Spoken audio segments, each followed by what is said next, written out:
Pemirsa, warga desa Pelakaran, Kabupaten Pemalang, Jawa Tengah dihebohkan dengan jasad seorang anak yang disimpan berbulan-bulan di dalam rumah. Keluarga nekat menyimpan jasad anak, diduga mengikuti aliran tertentu. Warga sekitar berharap peristiwa tersebut tidak terulang kembali.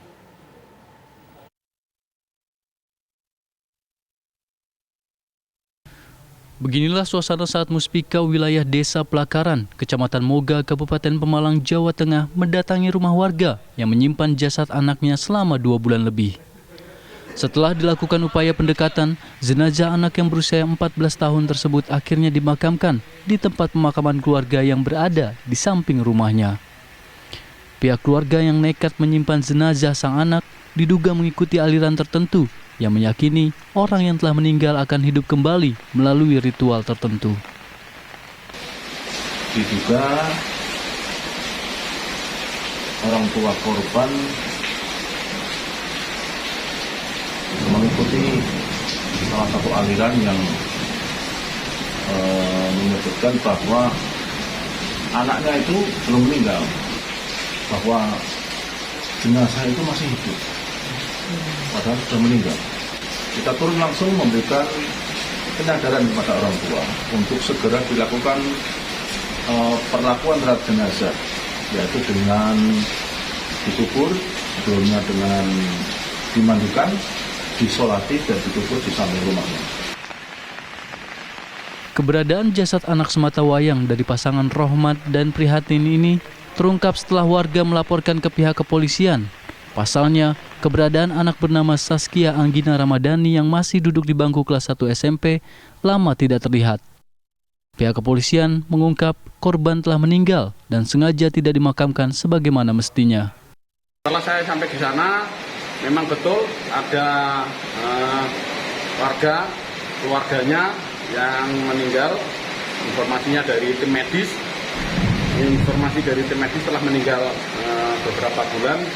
Namun demikian, setelah dilakukan negosiasi, pendekatan secara religius, secara agama, bersama dengan tokoh masyarakat, tokoh agama, akhirnya bisa dilakukan pemakaman secara syariat Islam. Warga berharap peristiwa tersebut tidak terulang kembali di desa setempat. Dari Pemalang, Jawa Tengah, Edi Mustafa, TV One mengabarkan.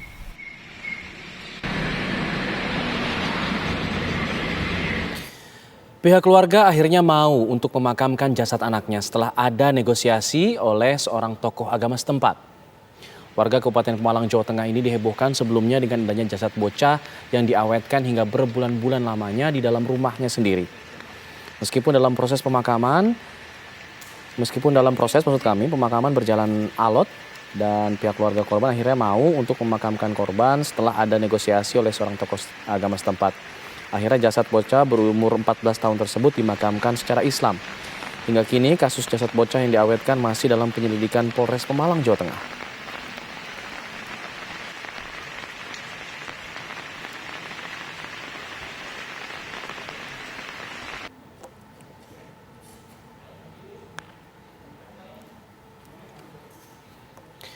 Untuk mengetahui informasi terkini dari Pemalang, Jawa Tengah, kita sudah terhubung bersama rekan kami, ada reporter Edi Mustafa. Edi.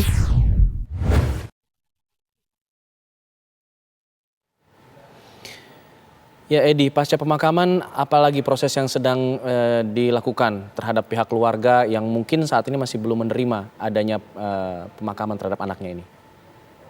Untuk saat ini dari pihak keluarga sendiri saat ini sudah menerima bahwa anaknya itu sudah meninggal, sudah tidak ada lagi bertolak. Namun dari pihak kepolisian sendiri saat ini akan sudah berkoordinasi dengan pihak psikolog Polda Jateng untuk melakukan trauma healing kepada pihak keluarga sendiri. Gitu, Alwan.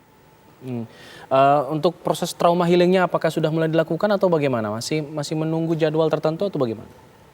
Oh, saat ini masih koordinasi dulu, belum untuk waktunya masih menunggu dari Polda Jateng sendiri. Untuk waktunya nanti ada koordinasi dengan pihak desa sendiri dan pihak keluarga. Apakah dari tim psikologinya akan berangkat menuju ke rumah di Moga ataukah di lokasi tempat lain. Gitu. Untuk aliran yang tadi disebutkan bahwa pihak keluarga mengikuti aliran tertentu, ini aliran seperti apa sebenarnya yang kemudian diikuti oleh keluarga korban?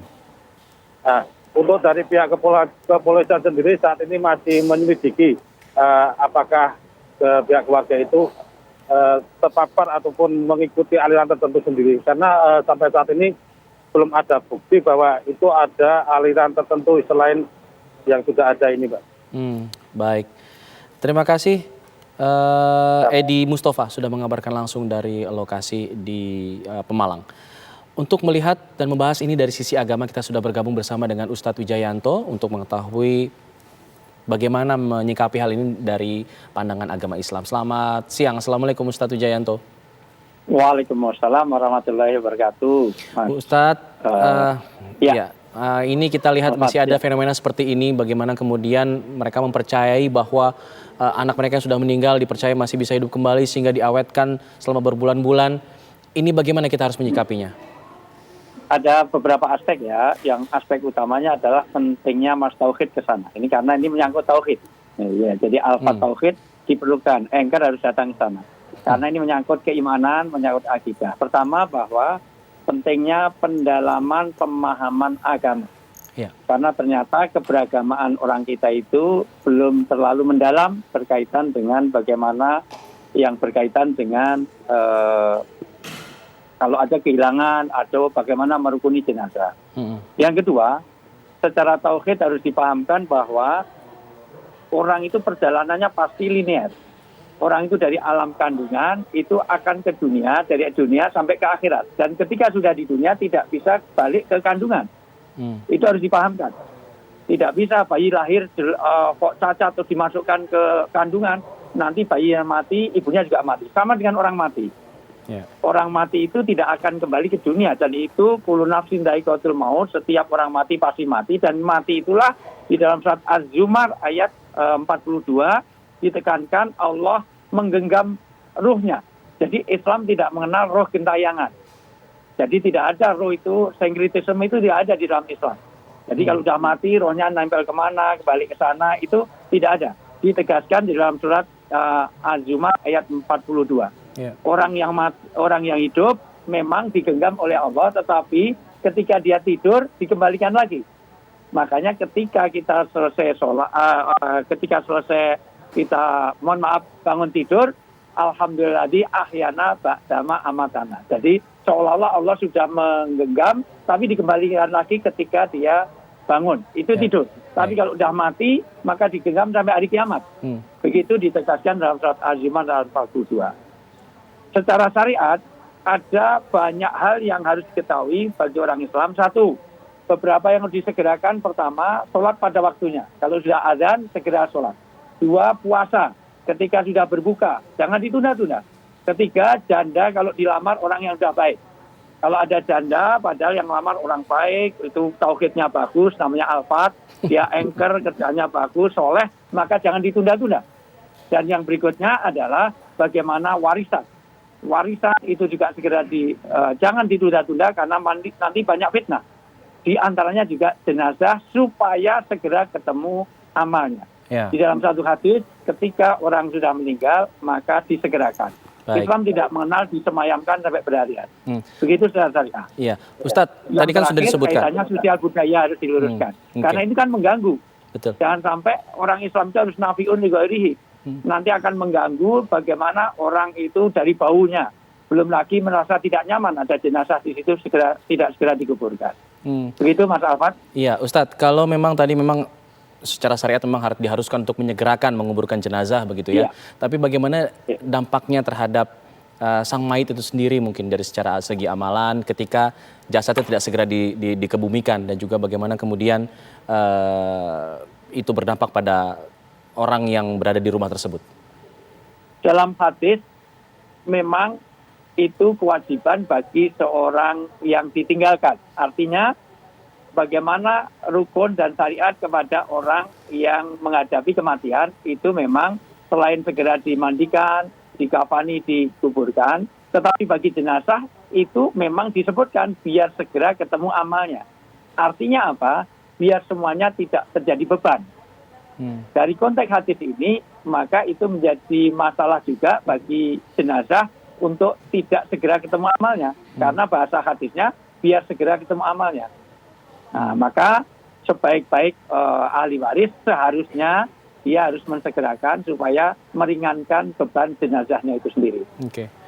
Ya, Ustadz, tadi Ustadz juga mengatakan bahwa ada juga harus meneruskan budaya yang seperti ini masih berkembang begitu. Ini menjadi tanggung jawab siapa Ustadz untuk bisa kemudian meminimalisir lagi penyebaran aliran-aliran seperti ini? Tugasnya adalah semua pihak, semua stakeholder. Dari segi mohon maaf tokoh masyarakat, tokoh agama, bagaimana aparat segala macam harus mengedukasi bahwa budaya itu adalah produk dari manusia yang harus diluruskan secara agama. Meskipun bukan serta-merta agama itu menolak budaya. Ya. Nanti ada 3 sikap. Ada budaya yang dilestarikan, yang memang didukung oleh agama. Ada yang ditolak, ada yang dibiarkan. Kalau itu tidak mengganggu sistem akidah. Ya. Dalam hal ini, dalam hal budaya ini adalah bagaimana segera menguburkan. Dan itu bukan budaya Indonesia. Indonesia tidak mengenal budaya untuk tidak memang ada sebagian budaya yang dibentuk dalam artinya dikremasi. Tapi sebetulnya kremasi itu bukan budaya Indonesia. Apalagi Jawa. Di Jawa tidak mengenal dikremasi seperti itu. Maka seharusnya diluruskan oleh semua pihak lah. Alhamdulillah TV One ini juga bagian dari mengedukasi. Supaya tidak hanya pemberitaan tapi ada edukasi bahwa sebaik-baiknya apalagi kita orang Islam jelas sekali harus disegerakan. Baik, terima kasih Ustadz Wijayanto sudah berbagi informasi. Semoga ini membuka mata masyarakat untuk kemudian meluruskan budaya-budaya yang menyimpang. Terima kasih Ustadz Wijayanto. Assalamualaikum warahmatullahi wabarakatuh.